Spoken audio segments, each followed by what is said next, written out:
We just got our hands on this very lengthy federal indictment, and you know that the feds go whole hog. They're not going to charge you with one or two counts. I'd like to direct your attention to paragraph 12A.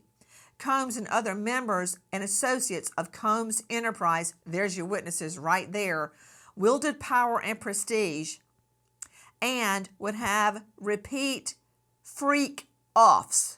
Freak offs. The feds, their words, not mine.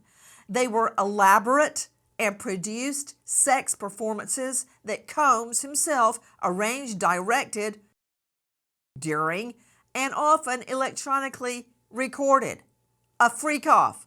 In arranging them, Combs, listen, here's the witnesses, with the assistants and members and associates of Combs Enterprise.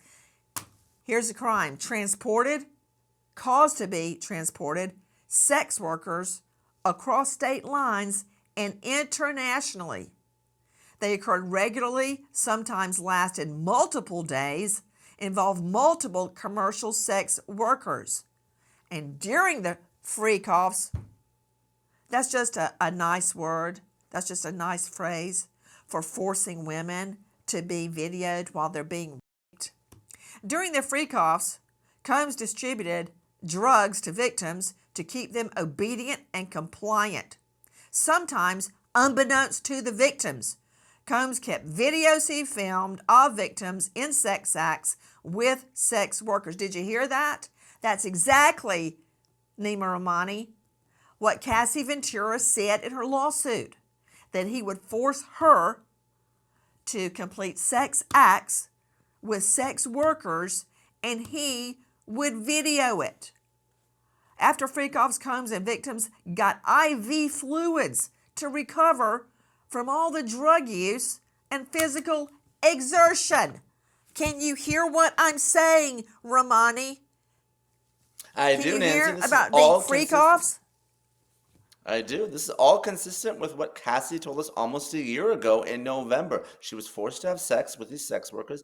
Diddy recorded it. So there's going to be a treasure trove of evidence. And if you look at that indictment, they recovered 1,000 bottles of baby oil, Nancy. 1,000 that were used in these sex acts. So these are women who were brought, and Put sometimes him men, up, and they were please. forced to commit sex. Nima Rahmani, you know what? Didn't you go to Harvard? I did. Your instructor at Harvard, did you ever imagine that you would be right here, right now, with me, talking about a billionaire's how many bottles of baby oil did he have for his freak-offs? How many?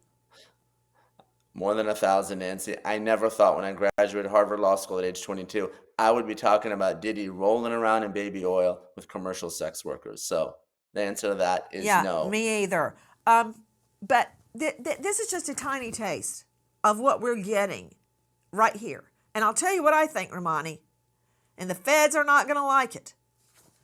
But they were facing the prospect of being a toothless tiger, a house cat. They had Cassie Ventura and a video leaked of him beating her, kicking her, dragging her up and down the halls of a hotel on video. A grown man out in the hall wearing nothing but a towel, beating her viciously and dragging her back to his hotel room to do what? Her. That's my allegation. And they were doing nothing. There was a string of people saying, he raped me. He made me have sex with sex workers. He videoed it. There's the Tupac Shakur cloud, murder hanging over him.